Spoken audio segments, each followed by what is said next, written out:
welcome to the Monday night Antihoot Nanny. Make a lot of noise. Ow! 24 hours from now, the Democrats take back the legislative branch of the government. Woohoo! Abortions and gay marriage for everybody. To me, in my opinion, I think like Lach is going to go down in history in some way, because it's like what he's created here is like doesn't exist other places. He created this like incredible scene of people and like weaved all these fucking weirdos together to make this big mesh of awesome and talented people in this one place that centers around this one place. And it's like, to me, like Lach is kind of like almost like an Andy Warhol figure or something like that, like making this crazy ass scene. It's like, and you know, independent of the fact that he's also an artist on top of all of that and a songwriter on top of all of that, but like, you know, this is an art too. Like what he did here is an art, and he like does it so like he did it so well. And like I don't know, I love this place. Yeah, always love it. It's one of the few places where you can still say fucking cunt on stage and they won't ask you to quiet down because you're disturbing the patrons. Fucking cunt. There's certain nights where every one of my friends happens to be there, and every one of my friends, like Dan Penta and Dan Fishback, everybody like steps up on stage and plays their two songs, and they're like the best two songs we've ever heard, and it keeps happening like two song after two song, uppercutting you in the face with glory. And there's just certain nights where like you feel like it's like possessed by like the devil, and that there's just a magic that you're like the greatest thing ever, and anything that happened in the past or future, like the greatest Velvet Underground show or whatever, where people knew something magical was happening, you feel like you're in our era's version of that feeling. and you came for a long time. What did Sidewalk Cafe mean to you? It meant a place where I could completely indulge myself and act like a complete fucking asshole and have people applaud me for it, which I'm a fan of. He made me feel like it was okay for me to play things kind of messy and kind of bad, and to sort of scream and to sort of flail around and to sort of beat myself in the face with the mic and yada yada, because technical proficiency wasn't really the name of the game, which made me really happy. At first it was just kind of a place to play. I wasn't sure about my songs. I was kind of nervous about if they were good or not. I wasn't sure. And I started becoming more and more confident, and Lach started giving me a show here every month. So it was kind of just a place to play in the beginning. Do you think there's anything about Lach's personality or way he does things that has made this different than if somebody else was doing it? I think because he's a musician himself, and he can relate to, you know, everyone else that comes here. It's a nice thing to have someone like that, you know, running something like this. I remember I wrote Lach an email, like, I was playing here a couple weeks when I first came here, and I told him he was a great capitalist. I meant that in the most, you know, dignified and you know, complimentary sense, where I think he has literally created opportunity. I think in terms of the Antihoot and Sidewalk, I mean, aside from his own music and his own art and everything he's done, in terms of this scene, I think what Lach has had legacy is that he's created opportunity, and it's a very American, you know, it's a very American thing that he's done, you know. And there's very few places you find, like less and less. Every place needs a college degree to hire you, and you know, every venue needs a demo and a press kit and all that. I mean, you know, I don't know of any other place that allows you just to walk in with nothing but you know, the song you wrote, and gives you a chance to take it somewhere. How do you think Lach keeps his rich, chocolatey brown hair? I have no idea. I suspect that has something to do with the fact that he doesn't drink. How do you think Lach keeps his rich, chocolatey brown hair? He doesn't. He's losing a strand a day, at least. Good question. Okay. Persistence. How does he keep his rich chocolatey brown hair? Goat placenta, probably. he might use some kind of shampoo plus conditioner. I'm not really sure. Rich chocolatey brown hair. You can think about it. I think it's all the ice cream he buys at 3 a.m. after the Antihoot. So instead of worrying about what number you're on, let go of all that. We go to 4 in the morning. We really do. I go on last, as well as first, because I run the place. And use your time instead of worrying about what number you're on to meet each other, to watch the other people perform, to go downstairs, write a new song with somebody, go downstairs and fuck somebody. There's all sorts of nooks and crannies down there where you could get it on instead of worrying about what fucking number you're on. All right? And then if you do that early in the evening, you got a couple of hours to have a relationship. You could have something to eat. You could get into a fight. You could break up. Now it's about 1 in the morning. You both write songs about each other. And at 2 in the morning, you go on and play them for us. All right? Much more fun than worrying about what number you're on. I'd say Lach is responsible for at least 50% of the life that I'm living now. The fact that he exists makes up 50% of my life. So, thanks. Way to go. Way to turn a promising young lady into a charlatan. What do you mean? What do you mean? Like start off with like 10%. What is it? You know. Well, you know, I mean, No. what, you come to Sidewalk and you hang out, and then you all of a sudden are making friends, and you're hanging out with all these crazy people who come here for the same reasons that you came here, and next thing you know, you've got a whole world of friends, and then you've got bands, and then you're on tour, and then you're quitting your job so you can be more on tour with these crazy band friends that you know, and then you're living in your mom's basement, and then you're worried about paying rent to your mom, and then you're coming over to Sidewalk, and you're getting Lach to buy you a beer, and yeah, it's awesome. Important place to you. Are I you might pointing be. that thing at my breath? I will. I mean, if you want, no, I'm not. There. Okay. Yeah. I feel like this place is an important place to you. It is. Why? What does it mean to you? Well, personally, it's about me becoming my own woman in New York City, of me finding a place where I have my own friends. Being from Virginia, I've got my own like New York friends that do their own New York things, and I'm so shy and kind of introverted that I don't think if it weren't for music, I probably wouldn't have any friends. Okay, so tell me a little bit about what Sidewalk Cafe has meant to your life. Sidewalk Cafe has been the first venue really where I've performed publicly and had to sort of get out of my room and get out of the little recording room that I recorded my songs in and actually play them in front of people and realize that a lot of them aren't that great. Lach definitely puts creativity before marketability, I guess you could say. Like, you know, someone can come on with an act that you've never seen before, and maybe everybody won't like it, but if that person kind of sticks with it, and, you know, it's obvious that that person has a creative spark, Lach might give them a show.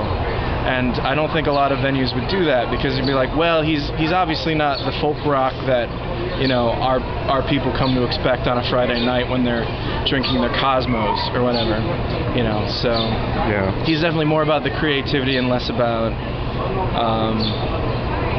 baloney. People who are, you know, just starting out writing songs, you know, or just starting out playing an instrument, you know, can you know, get a real shot at just being able to play for people.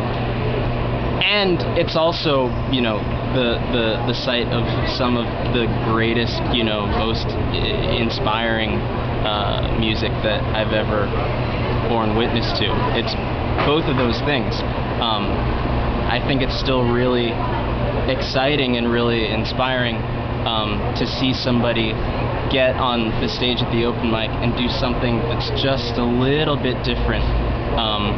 Whether it's, you know, just that they're really excited and enthusiastic, or something instrumentally or musically that they're doing. Whatever it is, and they get to the end of it, and Lach says, "Hey, do you want to play a show here?" That's really, I mean, to this day, because it happened to me. The inclusiveness of the room is a short answer. Yeah. The inclusiveness of the room and Lach giving anybody a first try and a second and third try. And in my case, he kept giving me gigs, even though I'd play a Friday night and one person would show up. He kept giving me gigs for a long time, and that really helped me to boost my craft. I hate to use such a stupid word, but so I keep coming back. Partially out of gratefulness and partially to see what's going to happen next. How do you think Lach keeps his rich chocolatey brown hair? Success. How do you think Lach keeps his rich chocolatey brown hair? I think he keeps it in a box. A lot of soy, a lot of fiber.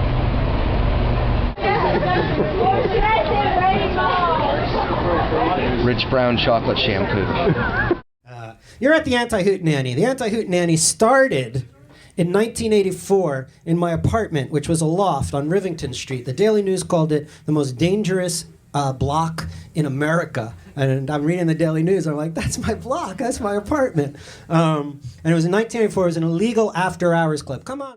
So you first came across Lach at Sophie's. Actually, I met Roger Manning at a place called Speakeasy in the West Village, and we were both getting about the same kind of response there, and he told me about Lach at Sophie's. So the very next week I went down there. Was the vibe similar to Sidewalk? Crazier. Extremely insane. They had 2 amplifiers. They put the vocals through one, anything else through the other. They moved the pool table out. They brought the light bulb down. That was the lights, and that was it. It was nuts. There really is no other music scene in New York except for this, if you think about it.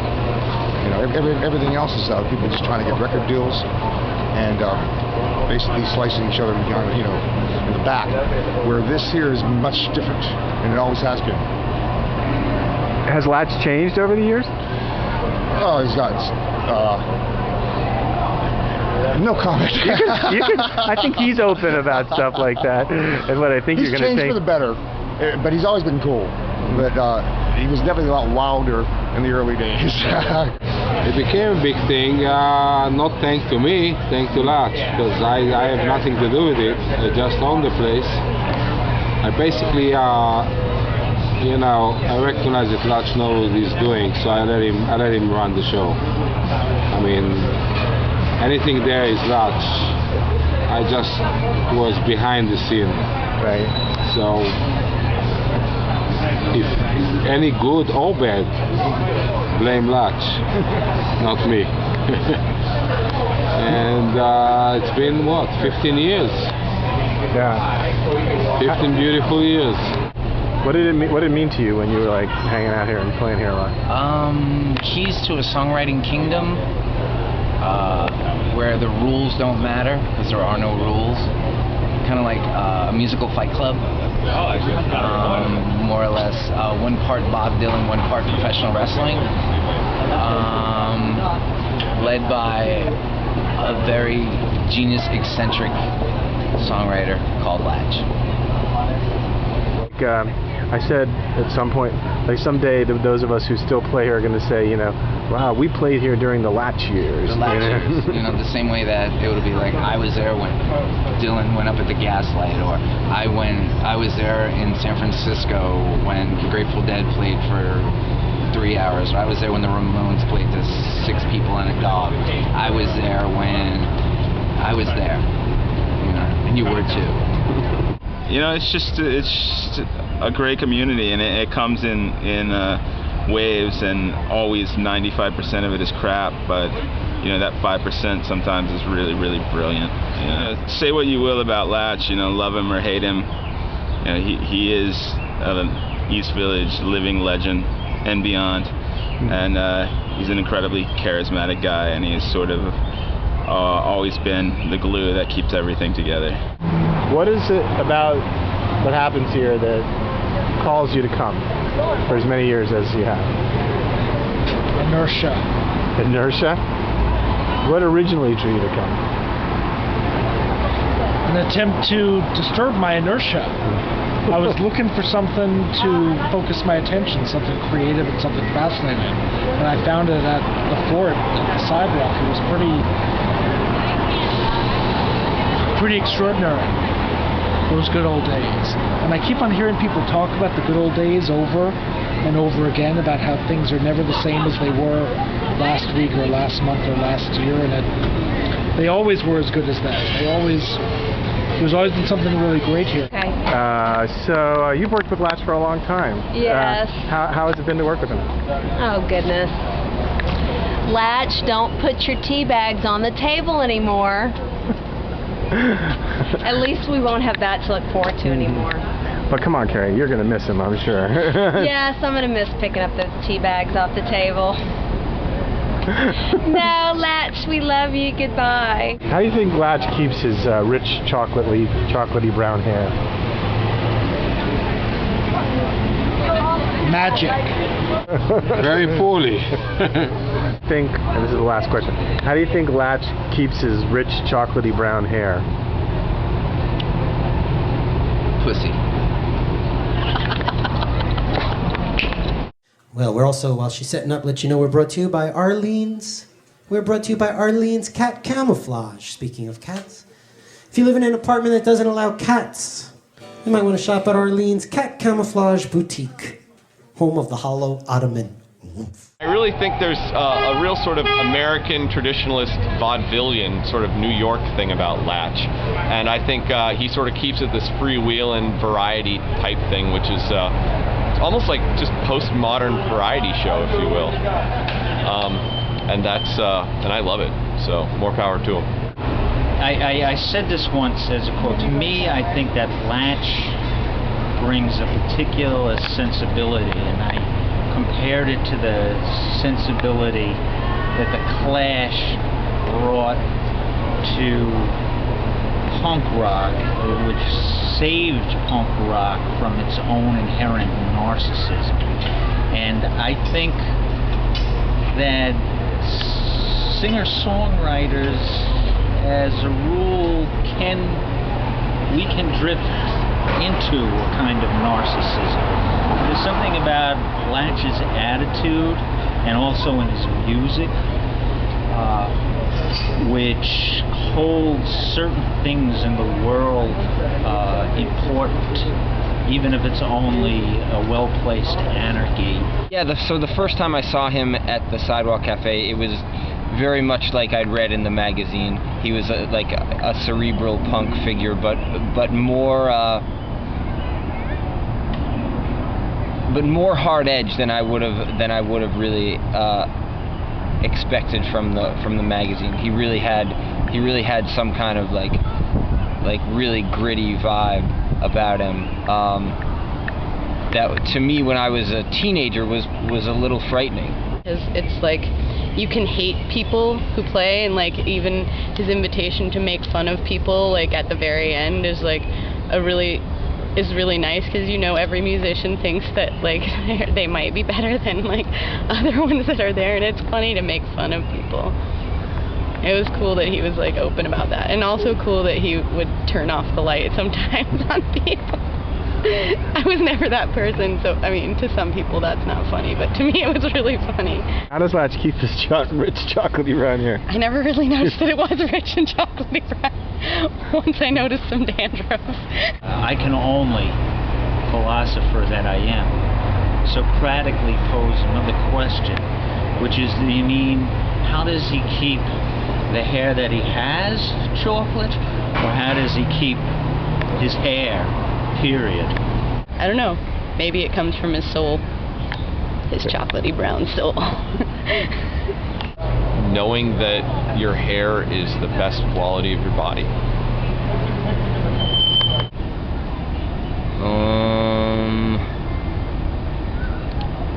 Oh yeah, here it is. He keeps his ear to the ground. Here at the Monday Night Antihoot, my name is Lach. I'm your host, L-A-C-H, Lach, and I've got several co-hosts and sound bitches that work for me. What was he like as a boss? He's pretty much a jerk all the time, you know, coming in and messing with my board and switching my EQ around and everything. But, you know, I mean, I think he did it to make me tougher and to make me a better sound person. So I appreciate, you know, him being a pain in my ass these last couple of years. It's been fantastic. I'm really going to miss that. About a year and a half ago, John Berger told me that Lach and Sidewalk was in need of a sound tech guy. And so I just reached out via MySpace to Lach and said, hey, I can do that stuff, you know, what's the deal? And then I kind of moved into running sound. And, you know, the cool thing was I got to know a lot about, like, Lach and the Sidewalk and you know, meeting all the various characters. You know, obviously I'd had a really good relationship with Debbie Dalton coming in here, and so it was good. Wait, you had a relationship with her already? Yeah, Debbie, just through other open mics. I used to go to a bunch of different open mics. DTUT, Creek in the Cave. I used to just go to a bunch of different open mics, and I never really, you know, came back to this one, not for a really long time. And then once I started running sound here, I started coming pretty regularly, and it was cool. You know, I got to see Lach really more outside of this place early on than I would see him inside, because, you know, we would talk about the stuff that needed to be done. And, you know, I'd meet him one day with Henry and hang out, and also, you know, Lach was really kind of giving in the sense that at the time I was kind of struggling with drugs and alcohol, and I needed to maybe take a second look at things. And Lach was a catalyst for me to go to a couple meetings and learn a lot more about myself, and also made me realize, like, you know, wow, you know, if I want to do something different, I need to be in control, and that was really helpful. So. What's it like to work for Lach? Working for Lach is intense, because in case you missed it, Lach is a very intense guy. And we had a lot of things in common, and so we worked really well together. But he knows what he wants, and he is willing to take risks, and he's also a very smart businessman, and so he will always rise to the top. This guy's always going to float, and I've always found that I had something to learn from him. I'm sure I still do. As he moves on, I think whatever he does next is something we're all going to get to look at and say, wow, he's still going, he's still doing it. He's a real special guy, that Lach. Okay, the thing about Lach is that he can spot a fraud at 100 paces, and he will pop your ego like it's a fucking soap bubble and leave you with what counts and what's real. And he finds that in everybody, and that's one of the reasons that his scene has been such an amazing time. How do you think Lach keeps his rich, chocolatey brown hair? I think he does this a lot. How do you think Lach keeps his rich, chocolatey brown hair? I think it's that whole thing about time not being linear. Every time he loses some, he just goes back in time a little bit and just grows right back. I think you need to focus on those glasses, man. They are killer. That sort of nerdy chic, you know, like... Peter, I have no idea what I'm doing, but it's time for the weekly game show, What the Fuck? Where you, the audience, get to win valuable prizes left behind earlier in the year by other performers. Well, he creates excitement in the air. You know, he's very sensitive to people's nuances and everything that goes on around him, and I guess that just puts people more on their guard and just heightens the experience for everybody. And he's very witty, fast thinker, and very much, you know, thinks on his feet, in addition to writing very solid material of his own that he can repeat in various opportunities. You know, he can even use his material to work for any occasion. You know, it's flexible material, yet it's solid songwriting. The thing about Sidewalk is, and the reason I think it's been so captivating, at least to me, is that it's a place that is totally focused on creativity. And it's really great to be surrounded by people, all who are equally as interested as me in creating something and putting themselves wholeheartedly into what they're working on like that. Certainly I've had an opportunity to do a lot of great things, to move forward with songwriting and photography, and it's been great for that as well, just to have a place to work all that out. And you know, on the social basis, it's really good to have a place where you see the same people week after week after week, and you know, in addition to practicing music and songwriting and whatever else, you can practice dealing with people, and for the most part, the next week they seem pretty glad to see you no matter what you said to them the week before, so you can get better at that sort of thing as well. So Lach, you know, I don't know how much of all this you intended when you started off, but you created this world, and it means a lot to a lot of people. So thanks a lot, and good luck with everything. I mean, mean, All right. we love Latch. Are we recording? Mhm. We love Latch. We love Latch. We love Latch so much. I feel like I'm traveling. No, I feel like I've left town, like I've left New York, and like I'm experiencing performing. Every time I get out there, it's like performing for the first time. I get a little nervous, but my stage fright is slowly, it's rapidly going away. And Lach, he psychs me out, but I need that. You know, it's like, so I'm always on my toes, even though I'm enjoying myself. I'm enjoying the evening. And he's giving me a break. He gave me my gig here last August in the Antifolk Festival. I'll always be grateful to him for that, because there's been a lot of different things have happened. My career is like picking up slowly but surely, but a little faster than it was.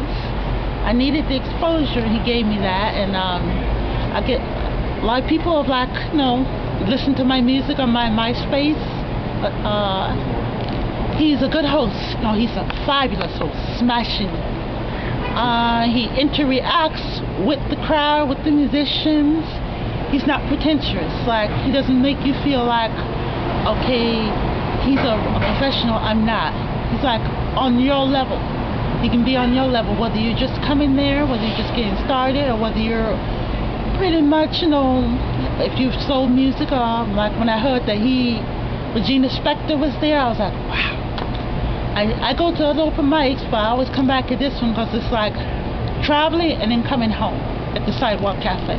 I remember Jason Trachtenberg was like one of the first acts I ever saw, and he had a slideshow going on, and his daughter was playing bass, and he was totally shameless, and that was one of the things too that I said, well, this is where we can be. Because do you consider yourself shameless? Yeah, oh yeah. Really? Oh yeah. You've seen me perform. I guess I was just talking about my first time there. Yeah. But it was really funny the first times. It was really a blast. It was fun. It was fun, you mean? It was fun and funny. Why was it funny? There were some like funny people there.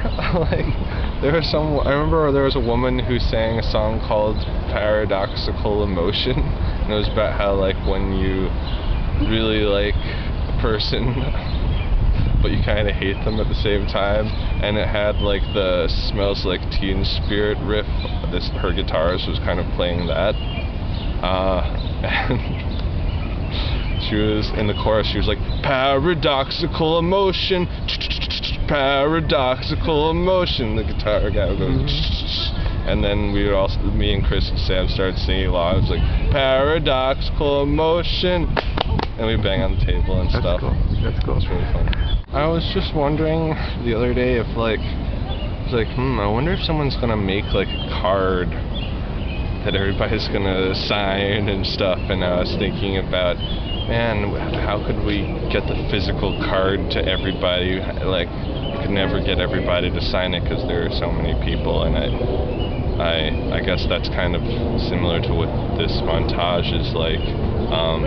But I was just thinking about how many people would want to put their little thing on that card the way that Lach kind of did the reverse and put his little thing on everybody else's thing. The first time we made out was after the Antihoot. Yay, Sidewalk. Yeah. Thanks, Lach. How do you think Lach keeps his rich chocolatey brown hair? Does he have chocolatey brown hair? Yeah. Well, I guess like me too. He uses what they call this walnut.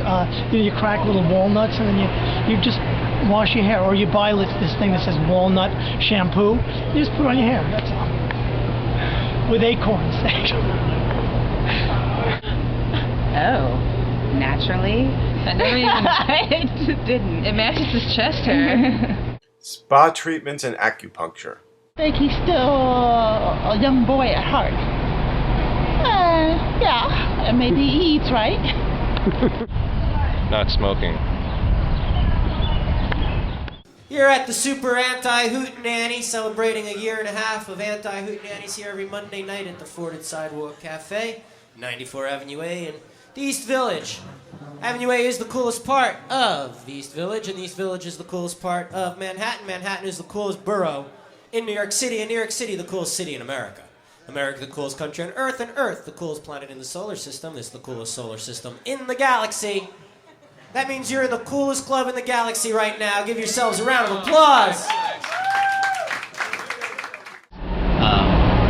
So this one time at the Antihoot on a Monday night, I was feeling really down about my music, and I had signed up to play and wasn't really sure what I wanted to do because I didn't have any new material. I didn't want to play in my old material. I was just generally kind of like wishy-washy, whiny, and feeling kind of sad. So I played this Hug a Broomstick song that just repeatedly goes, put the cookie down, down, put the cookie down, down, for like 10 minutes or however long we want to do it. And I just got on stage and banged that out for like 8 minutes until Lach turned the lights down on me. I didn't feel very good about that either, but I was downstairs kind of sitting, probably writing by myself, and Lach came downstairs and was just like, hey, how you doing? And just, it was really nice to have someone check in on me when I was kind of obviously in a weird mood, and I was just telling him I was feeling down about my music. He's like, oh, well, you know, anytime I'm not working on anything, usually I learn music and learn the songs and music of some artist that I respect or songs I really enjoy. And I always remember that, and typically work on songs, work on other people's songs whenever I don't know what I'm doing. So I really appreciated that. It's a place where you're judged on criteria that make sense to me. You're judged on whether or not you're interesting, whether or not you seem to be honest, whether or not you're doing something important and not necessarily your skill or craft. And so no matter what else I'm doing, I know that I can always go back to Sidewalk and work shit out because I know that the people in the audience are coming at things from my perspective. And even when I'm doing super like queer theatery things, I can do that for like straight punk kids at Sidewalk, and I know that like on some level I share more of a sensibility with them than I do with other performance artists sometimes. Just the scrappiness of it. Yeah. My best moment with Lach, I think, was when we got in a little slapping match. That was fun. Got in a slapping match? Yeah. I told him I was going to slap him, and he said that he was going to slap me back if I did, so I slapped him. He slapped me back. I think that was in me. That was like the pinnacle of me and Lach's friendship. What keeps me coming back is it's the only way I know to get people to listen to my music when I play live. You know, if you gig, you can get your friends to come, but that isn't exactly what you want. At the Sidewalk, there's a room full of people who love music, and they'll listen to what you do, and that's a special thing. I mean, what was it about the scene that made it you want to keep coming back, and that it became so, it was so homey? I guess it was just like the first time that people welcomed me and welcomed my music and what I wanted to do. It didn't exist anywhere else that I'd lived in, you know, the Midwest. I'd lived in Boston, I'd lived in Vermont, and I never found a place where people said, yeah, we want to hear you. What was it that you loved about it so much? The community, primarily. All the people I met there, all the people who were able to help me out and help me learn. I think that's the best part about it. I learned a lot going there. Like you learned a lot about songwriting and lyrics and going out and doing this and everything that's wrapped up in that. Everybody's very, very supportive of each other, and we started playing in New Jersey, and there really isn't any kind of social group where everybody was playing music and into music and writing songs and stuff like that. And it, you know, we had to like drive 2 hours out here to kind of find it, but you know, it's something that's incredibly supportive, and it's been very, very big help in terms of me getting confidence in playing out and stuff like that. So it's fun. It's really, really fun. It's really fun to just play and take chances, and it kind of fosters kind of like an environment where you can take chances, where a lot of other open mics and a lot of other scenes are very, very conservative, very, very like everybody's kind of playing to a specific kind of audience, and it's like you want to go up and do a cover of Motorhead's Ace of Spades, you go ahead and do it. You want to do Octopus's Garden as a 30s jazz song, go ahead and do it. if you want to try doing, your own song a different way and try it in different, you're not going to feel afraid about doing it. How do you think Lach keeps his rich chocolatey brown hair?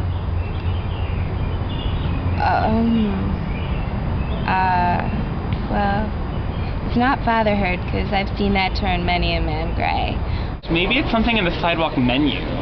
Maybe it's some sort of like special Israeli oil that they're putting in everything.